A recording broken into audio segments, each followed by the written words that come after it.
ಆಸಕ್ತರಿರುವ ವಿದ್ಯಾರ್ಥಿಗಳು ನಿತ್ಯ ಸರಿಸುಮಾರು 5 ರಿಂದ 10 ಕಿಲೋಮೀಟರ್ ದೂರದಿಂದ ನಡೆದುಕೊಂಡು ಶಾಲೆಗೆ ತೆರಳುತ್ತಿದ್ದಾರೆ. ಆದರೆ ಬಹುತೇಕ ವಿದ್ಯಾರ್ಥಿಗಳು ಈ ಕಷ್ಟವೇ ಬೇಡವೆಂದು ಶಾಲೆಗಳತ್ತ ಮುಖವೇ ತೋರುತ್ತಿಲ್ಲ. ಆದ ಕಾರಣ ಹೆಣ್ಣು ಮಕ್ಕಳಿಗೆ ಅವರ ಒಂದು ದಾಖಲಾತಿಯನ್ನು ಉತ್ತೇಜಿಸಲು ಮತ್ತು ಹೆಣ್ಣು ಮಕ್ಕಳು ಮನೆಯಿಂದ ದೂರದಲ್ಲಿರುವ ಶಾಲೆಗೆ ತಲುಪಲು ಅನುಕೂಲ ಮಾಡಲು, ಪ್ರಯಾಣದ ವೇಳೆಯನ್ನು ತಗ್ಗಿಸಲು ಮತ್ತು ಹೆಣ್ಣು ಮಕ್ಕಳಲ್ಲಿ ಆತ್ಮಸ್ಥೈರ್ಯ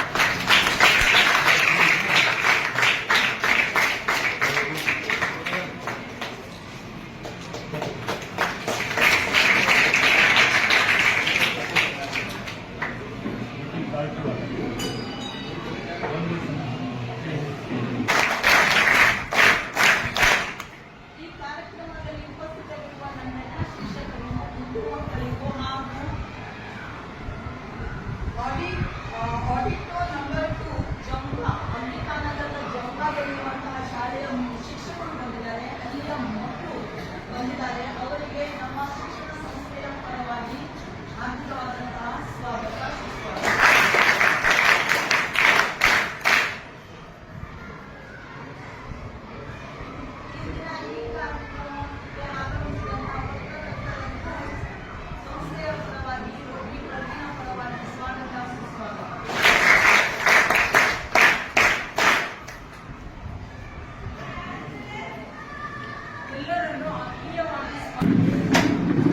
गुरु नमस्कार।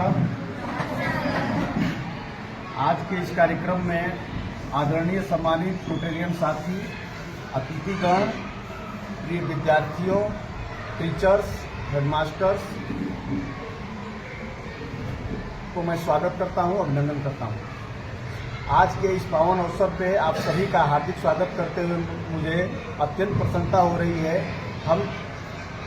हम सब यहाँ project Devi give back to nature के अंतर्गत एकत्र हुए हैं। यह परियोजना हमारे लिए बहुत विशेष है। ये कार्यक्रम रोटरी क्लब ऑफ डांडेली और रोटरी क्लब ऑफ कोकापेट का संयुक्त उपक्रम है। आज हम योग्य विद्यार्थियों को साइकिल वितरित कर रहे हैं। साइकिल केवल एक साधन नहीं है, ये स्वतंत्रता का प्रतीक है, शिक्षा तक पहुंच का साधन है, स्वास्थ्य का साधन है और पर्यावरण की रक्षा का मार्ग भी है। इन साइकिल से बच्चों को विद्यालय तक पहुंचना होता है, साथ ही प्रदूषण कम करने और स्वास्थ्य बेहतर बनाने में भी मदद मिलेगी।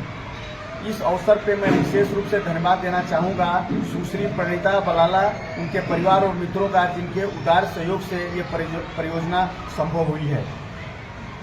आपकी सेवा भावना और समाज को लौटाने का विचार वास्तव में प्रेरणादायक है। रोटरी हमेशा समझदारी और सहयोग की भावना से आगे बढ़ती है। यह परियोजना इस बात का उदाहरण है कि जब क्लब और समाज के लोग मिलकर काम करते हैं तो बदलाव अवश्य ही संभव होता है। अंत में मैं सभी रोटेरियन साथियों, सहयोगियों और उपस्थित अतिथियों का धन्यवाद करता हूं।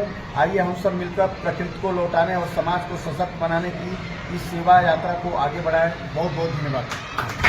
ಸೊ ಈ ಸೈಕಲ್ ಡಾಕ್ಟರ್ ಪರಿಣಿತಾ ವಲಾಲ ಅಂತೇಳಿ ಅವರು ರೋಟರಿ ಕ್ಲಬ್ ಕೊಕಾಪೇಟ್ ಇಕ್ಕಮ್ ಅಂತೇಳಿ ಚೆನ್ನೈದವರು ಅವರು ನಮ್ಮ ಶಾಲೆಗೆ ಬಂದಿದ್ರು. ನಾವು ಸುಮಾರಷ್ಟು ಜನರಿಗೆ ಇಲ್ಲಿ ಶಾಲೆ ಕರ್ಕೊಂಡು ಬಂದಿದ್ವಿ. ಸೊ ನಮ್ಮ ಶಾಲೆ ಬಿಲ್ಡಿಂಗ್ ಎಲ್ಲ ನೋಡಿ, ಆಮೇಲೆ ಮಕ್ಕಳೆಲ್ಲ ಹೀಗೆ ಬೇರೆ ಬೇರೆ ಏರಿಯಾದಿಂದೆಲ್ಲ ಬರ್ತಾರೆ, ದೂರಿಂದ ಬರ್ತಾರೆ ಅಂತ ಹೇಳಿದ್ಮೇಲೆ ಅವರು ಅಲ್ಲಿ ಹೋಗಿ ನಮ್ಮೊಂದು ಗ್ರೂಪ್ ಮಾಡಿದ್ವಿ ನಾವು. ಅಲ್ಲಿ ನನಗೊಂದು ಮೆಸೇಜ್ ಹಾಕಿದ್ರು ಅವರು, ನಾವು ಸೈಕಲ್ಸ್ ಕೊಡೋಕ್ಕೆ ಇಂಟ್ರೆಸ್ಟೆಡ್ ಇದ್ದೀವಿ, ಒಂದು 10 ಸೈಕಲ್ ಕೊಡ್ತೀವಿ ಅಂತೇಳಿ. ಆವಾಗ ನಾವು ಸರ್ ಕೇಳಿ, ಆಮೇಲೆ ನಮ್ಮ ಸ್ವಲ್ಪ ಒಳಗೆ ಇರುವಂಥ ಭಾಳಷ್ಟು ಸ್ಕೂಲ್ಸ್ ಇದೆ, ನಮ್ಮ ಗೌಡರು ಬಂದಿದ್ದಾರೆ, ಆಮೇಲೆ ಕಲ್ಪನಾ ಟೀಚರು ಬಂದಿದ್ದಾರೆ, ಆಡಿಟ್ಟು ಅಲ್ಲಿ ಮಕ್ಕಳು ಕೂಡ 5-6 ಕಿಲೋಮೀಟರ್ ನಡ್ಕೊಂಡೇ ಹೋಗೋದು ಬರೋದೆಲ್ಲ ಆಗುತ್ತೆ. ಮತ್ತು ವನ್ಯ ಪ್ರಾಣಿಗಳು ಭಾಳಷ್ಟಿದೆ. ಸೊ ಈ ಥರ ಸೈಕಲ್ ಒಂದು ಕೊಟ್ಟರೆ ಅಟ್ಲೀಸ್ಟ್ ಅವ್ರಿಗೊಂದು ಇಂಟ್ರೆಸ್ಟ್ ಬರುತ್ತೆ, ಮತ್ತು ಮನೆಗೆ ಬೇಗ ಮುಟ್ಟುವಂಥ ಒಂದು ಹೆಲ್ಪ್ ಆಗುತ್ತೆ ಅಂತ ಹೇಳಿ ನಮ್ಮ ರೋಟರಿ ಸ್ಕೂಲಿಂದ 6 ಮಕ್ಕಳಿಗೆ ಸಿಲೆಕ್ಟ್ ಮಾಡಿದ್ವಿ, ಮತ್ತು ಅಲ್ಲಿ 4 ಮಕ್ಕಳಿಗೆ ಸಿಲೆಕ್ಟ್ ಮಾಡಿದ್ವಿ. ಸೊ ಇವತ್ತೇ ಅವರು ಈ ಸೈಕಲ್ ಬಂದಿದೆ, ನಮಗೆಲ್ಲ ವಿತರಣೆ ಮಾಡೋಕ್ಕೆ ಭಾಳಷ್ಟು ಖುಷಿ ಆಗ್ತಿದೆ. ಸೊ ಮತ್ತೊಂದ್ಸಲ ನಾನು ನಮ್ಮ ಡಾಕ್ಟರ್ ಪರಿಣಿತಾ ವಲಾಲ್ ಅವ್ರಿಗೆ ಥ್ಯಾಂಕ್ಸ್ ಹೇಳ್ತೆ. ಹಾಗೆ ನಮ್ಮ ಅಧ್ಯಕ್ಷರು ಅಶೋಕ್ ರಾಯ್ ಅವ್ರಿಗೂ ನಾ ಹೇಳ್ಕೊಡ್ತೇನೆ. ಪಾಪ ಅವರು ಭಾಳಷ್ಟು ಇದರಲ್ಲಿ ನಮಗೂ ಹೆಲ್ಪ್ ಮಾಡಿದ್ರು. ಕಮ್ಯುನಿಕೇಶನ್ ಕೂಡ ಭಾಳಷ್ಟು ಮಾಡಿದ್ವಿ, ನಾವು ಲೆಟರ್ ಕೂಡ ಕೊಟ್ಟು ಕಳಿಸಿದ್ವಿ. ಸೊ ಇವತ್ತೇ ಇದೊಂದು ನಮ್ಮ ಕನಸೊಂದು ನನಸಾಗ್ತಿದೆ ಅಂತ ಹೇಳಲಿಕ್ಕೆ ಇಷ್ಟಪಡ್ತೀನಿ. ಹಾಗೆ ನಮ್ಮ ಎಲ್ಲ ಮಕ್ಕಳುಗಳಿಗೂ ಧನ್ಯವಾದಗಳು ಹೇಳ್ತೆ. ಮತ್ತು ಈ ಸೈಕಲನ್ನು ಕೊಟ್ಟವರು ಎಲ್ಲರೂ ಕೂಡ ಇದನ್ನು ಯೂಸ್ ಮಾಡಿ, ಮನೇಲಿ ಇಡಬೇಡಿ, ಡೈಲಿ ನೀವು ಇದು ಯೂಸ್ ಮಾಡಬೇಕು ಅಂತೇಳಿ ರಿಕ್ವೆಸ್ಟ್ ಮಾಡ್ತೆ. ನಾನು ಮಾತಾಡೋಕ್ಕೆ ಅವಕಾಶ ಮಾಡಿಕೊಟ್ಟಂತ ನಿಮ್ಮೆಲ್ಲರಿಗೂ ಧನ್ಯವಾದಗಳು. ಹೆಣ್ಮಕ್ಳಿಗಾಗಿ ಕೊಡುವಂಥ ಈ ಸೈಕಲ್ ಈಗಾಗಲೇ ನಾವು 6 ನಮ್ಮ ಶಾಲೆಗೆ ಹಾಗೂ ಆಡಿಟ್ 2 ಅಲ್ಲಿ 3 ಸೈಕಲನ್ನು ನಾವು ಇವತ್ತು 4 ಸೈಕಲನ್ನು ನಾವು ಇವತ್ತು ವಿತರಣೆ ಮಾಡಲಿದ್ದೇವೆ. ರೋಟರಿ ಕ್ಲಬ್ ಆಫ್ ಕೋಕಾಪೇಟ್ ಇಕ್ಕಂ ಚೆನ್ನೈ ಹಾಗೂ ರೋಟರಿ ಕ್ಲಬ್ ಆಫ್ ದಾಂಡೇಲಿ ಸಂಯುಕ್ತ ಆಶ್ರಯದಲ್ಲಿ ಈ ಒಂದು ಕಾರ್ಯಕ್ರಮ ನಡೀತಾ ಇದೆ.